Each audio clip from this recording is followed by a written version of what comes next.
好久不见. Life is really very, very comfortable here. And this is what I wish the world can see. Just see how Chinese themselves are kind of recreating themselves in these rural settings, in these pristine settings, and pursuing their artistic ideas. I am now living in China for 30 years. I think most of us as foreigners will always feel 有朋自远方来, and that concept, which means, isn't it good to have a friend from afar? And I think any foreigner who comes here and makes an effort to understand the Chinese people, or even says a single word of Chinese, like 谢谢, the Chinese people respond with such warmth, more warmth than I have seen in any other place in my 120 countries that I visited.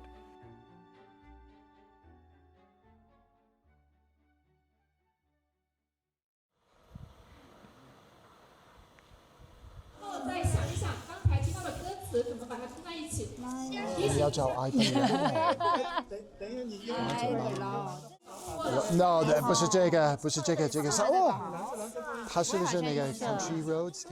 Our original story is we came to China in '84, and we spent more or less 4 years here, and it really changed me.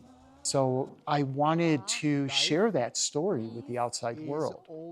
And in 2004, when our 2 boys were old enough, and when my wife and I had saved enough money, and we would look for a place where we could create almost a project of thanks.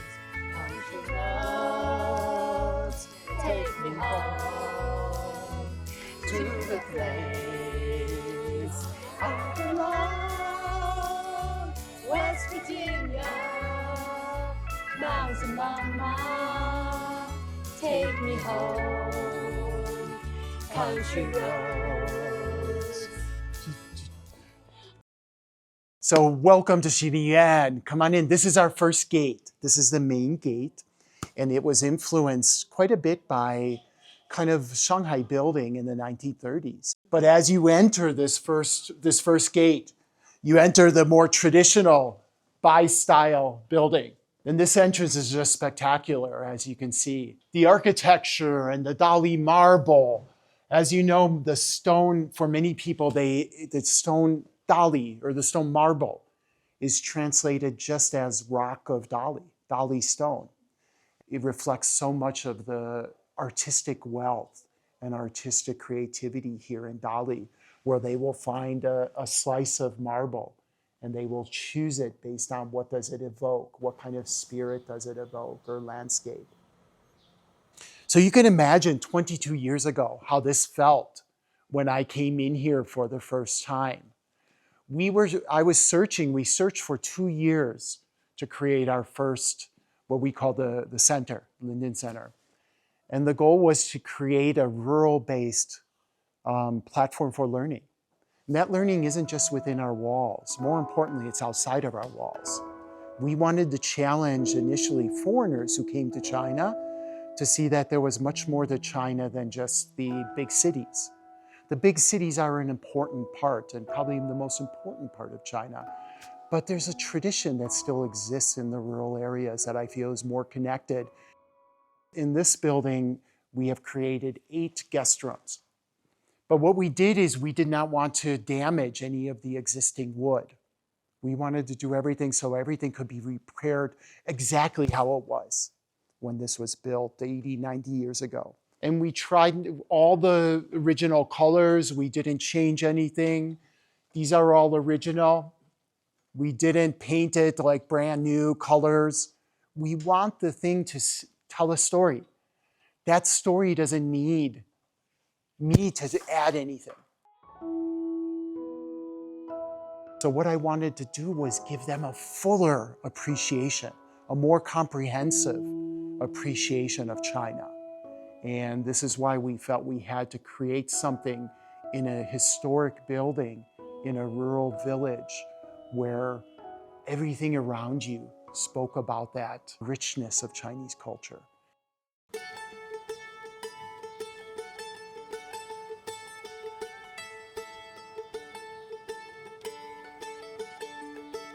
好久不见。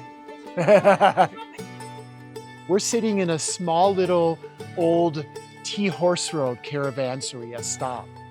Just see how Chinese themselves are kind of recreating themselves in these rural settings, in these pristine settings, and recreating, pursuing their artistic ideas.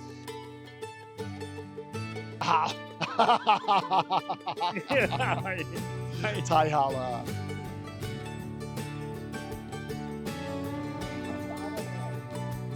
So our home, where I live here, close to this village, is up in the mountains there.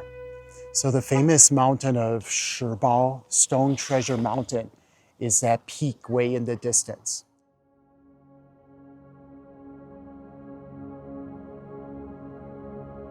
Here in Shashi, it's really famous for its rammed earth. And we try to, in some ways, revitalize the rammed earth tradition. It took us almost 3 years to complete this project. Very, very challenging. But the goal was to somehow inspire the locals and not bring something in that is kind of outside, alien to what the traditions. So that's why we have done that. So the public space, again, has been built with a slight contour so that it just merges into the contour of the land. The village itself has only 600 people, so not many. So what I felt was that if we were to go in there, the Linden Center, it would probably make the community a little too commercial. Oh, but I said the piece of land over there was really in a nice setting because it was close to the village and removed by the lake, separated by the lake. That's why you see we're on 2 hilltops. And that's why we have a bridge that separates, that connects the 2 sides. And all the villagers can walk right through right through the land and go out to their properties in the back. That's why we did not build on all the property. We built only on the 2 hilltops. This is a destination. It's not on the road to anywhere else. So for many people, they have to make an effort to come up here, and those who make an effort usually are more culturally inclined or interested. And we are in a national park, a nationally protected monument. With the Tang Dynasty grottos here. And that's what I feel is very important. We need to have these cultural destinations because otherwise everything becomes so homogeneous and same. And I feel that this is not the same. Why is that? Because it's authentic. It's real. Still the Shirlong people here. You come here, they are not changing their clothes to make you come here. They want you to be able to change your clothes if you come up here. They want you to learn from them. And that is really nice. Wow, 看到没有?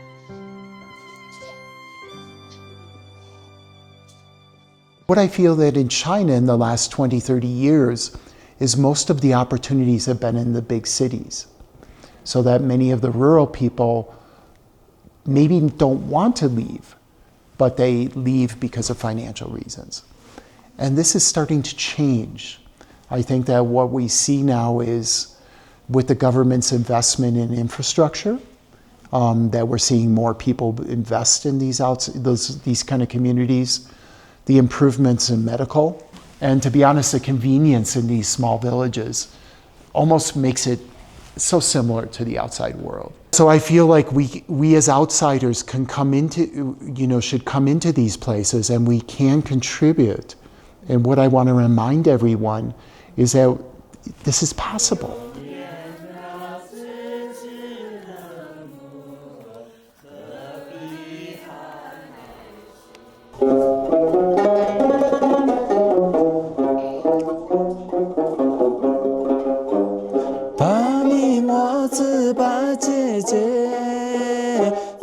And this is something that I hope in many of the rural areas. I have to say, I know in China, there are many people doing the right thing and doing that. But I feel that what I would like to encourage is the future generation to, when they think about rural, moving to the rural areas, that they come into these areas with more expectations of themselves, and that they will be somehow a part of the community.